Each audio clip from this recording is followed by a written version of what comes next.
Last వీడియోలో చింతాకు పప్పుని స్టోర్ చేసుకుంటాను అని అన్నప్పుడు ఎలా చేసుకుంటారు అని అడిగారు.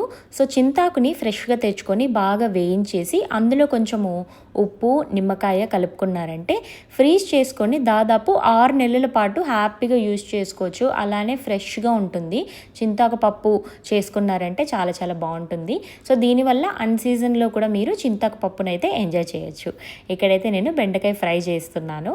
సో ఇవాల్టి మా ఇంట్లో లంచ్ వచ్చేసి వైట్ రైస్, అందులో కొంచెం నెయ్యి, చింతాకు పప్పు అండ్ బెండకాయ ఫ్రై. సూపర్ మార్కెట్లో గ్రోసరీ షాపింగ్కి అయితే వెళ్ళినప్పుడు ఈ చెర్రీస్ అయితే కనిపించింది. చాలా మంచి ప్రైస్ డీల్లో ఉండిందనమాట. సో చెర్రీస్ అంటే నాకు పర్సనల్గా చాలా ఇష్టం. సో తీసుకున్నాను. ఇంటికి వచ్చి చూస్తే పైన చూడ్డానికైతే అన్ని బాగుంది, కానీ ఫ్రెష్గా కింద అయితే అన్ని కుళ్ళిపోయి ఉన్నాయి. పైన పటారం లోన లోటారం అంటే ఇదేమో అని అనిపించింది.